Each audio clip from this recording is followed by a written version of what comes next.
बिस्मिल्लाहिर्रहमानिर्रहीम। अस्सलाम वालेकुम। आज का जो हमारा टॉपिक है वो ये है कि एचईसी हायर एजुकेशन कमीशन में जो वैकेंसीज आई हुई, जॉब्स आई हुई है, उसके हवाले से डिटेल आपको बताऊंगा मैं। और अगर आपको फिर भी कोई क्यूरी मसला या कोई बात समझ ना आए तो आप मुझसे कमेंट बॉक्स में वो पूछ सकते हैं, मैं आपको डिटेल उसके लिए भी बता दूंगा।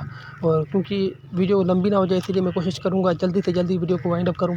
तो इसलिए अगर कोई चीज़ रह जाए या आपको समझ ना आए तो आप मुझसे कमेंट बॉक्स में पूछ सकते हैं। तो यहाँ पे सबसे पहले जो हमारे पास आ जाती है इसकी जो एचईसी की वैकेंसीज़ है वो बीपीएस 1 से लेकर बीपीएस 16 तक आप अप्लाई कर सकते हैं। वैकेंसीज आई हुई हैं, लेकिन ये कॉन्ट्रैक्ट बेस है, परमानेंट जॉब नहीं है। कॉन्ट्रैक्ट के बाद हो सकता है 3 साल या 2 साल 4 साल इनका कॉन्ट्रैक्ट हो, उसके बाद आपकी परमानेंट भी हो सकती है। लेकिन इस वक्त जो है, इस वक्त वो डायरेक्ट परमानेंट आपकी नहीं होगी, अभी आपका कॉन्ट्रैक्ट काउंट किया जाएगा। दूसरी बात मैं यहीं पे क्लियर कर लूँ कि ये जो एक्सपीरियंस जिस पे अगर पोस्ट में वो रिक्वायर है, तो एक्सपीरियंस अगर आपने कोई पार्ट टाइम काम किया है या कोई आपने टेम्पररी कहीं अप्रेंटिसशिप की हुई है तो वो वाला एक्सपीरियंस इधर काउंट नहीं होगा।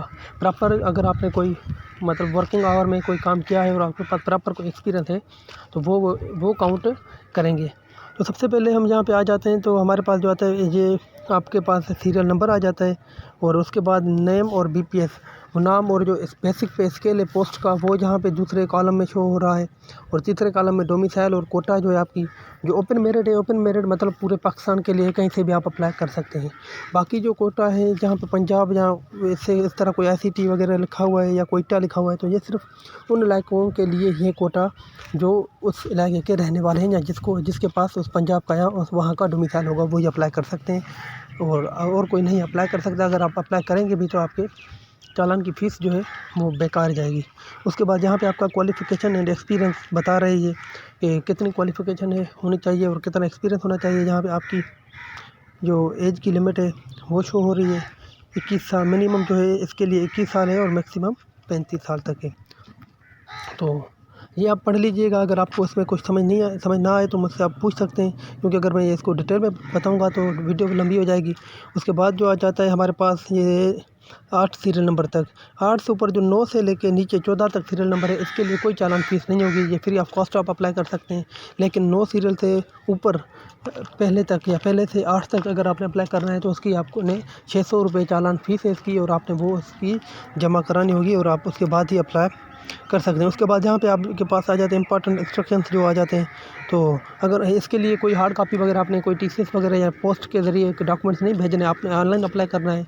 और अगर आपको ऑनलाइन अप्लाई करने का पता नहीं है, आपको कुछ समझ ना आए तो आप मुझे बता दीजिएगा, मैं आपके लिए एक अलग से वीडियो बना लूँगा और इंशाल्लाह मैं बनाऊँगा ऑनलाइन अप्लाई किस तरह करना है और कैसे करना है। और वो भी मैं कोशिश करूँगा कि मोबाइल पर ही मैं आपको बता दूँगा आप मोबाइल पर कैसे ऑनलाइन अप्लाई कर सकते हैं। तो यहाँ पे आपके पास ये वेबसाइट आ जाती है hec.gov.pk careers.hec। तो ये आपने वेबसाइट ओपन कर लेनी है और उस पर आप अप्लाई कर सकते हैं। और ये इसकी जो लास्ट डेट है वो जनवरी तकरीबन 25 तक होगी, 25 से भी हो सकता है आगे हो। और उसके बाद आ जाता है आपके पास जिसने पहले से अप्लाई किया था, इनकी जो एडवर्टाइजमेंट पहले आई थी 26/12/2021 और 2 जनवरी 2022 में जो एडवर्टाइजमेंट आई थी, अगर आपने उसमें अप्लाई किया था तो आपको दोबारा अप्लाई करने की ज़रूरत नहीं है और उसी आपने अप्लाई किया था उसी पे आप टेस्ट दे सकते हैं। उसके बाद जो आपके पास आ जाता है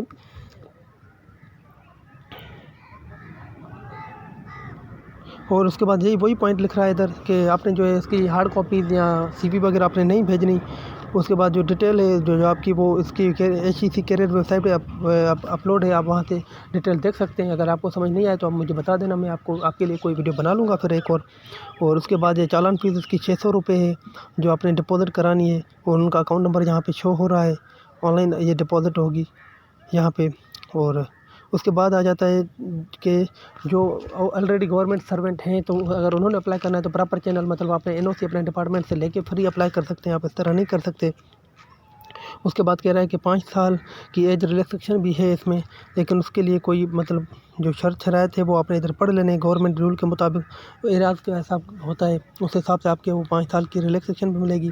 अगर आपने इनकम्प्लीट एप्लीकेशन फिल कर लिया, कोई गलत आपने डेटा प्रोवाइड किया तो आपका ही एप्लीकेशन जो है ये मतलब ख़त्म कर सकते हैं और आपकी एप्लीकेशन काबिल कबूल नहीं होगी। उसके बाद एक्सपीरियंस की वही बात कर रहे हैं जो मैंने आपको बताया कि पार्ट टाइम या ऑनरी जो आपने अगर कुछ ऐसा अप्रेंटिसशिप किया है तो वो काउंट नहीं करेंगे। और test will be conducted and only short listed के यहाँ, और वो ये कहता है टेस्ट के बाद जो शॉर्ट लिस्ट होंगे वही इंटरव्यू के लिए जाएंगे, उनको ही बुलाएंगे और किसी को वो नहीं बुलाएंगे। उसके बाद कह रहे हैं कि टीएडीए आपको यानी ट्रांसपोर्ट अलाउंस या डाइनिंग अलाउंस जो होता है वो आपको नहीं दिया जाएगा। अगर आपने टेस्ट देने या इंटरव्यू के लिए आपको बुलाया जाएगा कहीं भी इस्लामाबाद या कहीं पे भी, तो आपने अपने खर्चे पे जाना होगा। तो आज के लिए इतना ही था। अगर आपको कुछ समझ नहीं आई हो तो आप कमेंट में मुझसे पूछ सकते हैं। मिलते हैं नेक्स्ट वीडियो में, तब तक के लिए अल्लाह हाफ़िज़।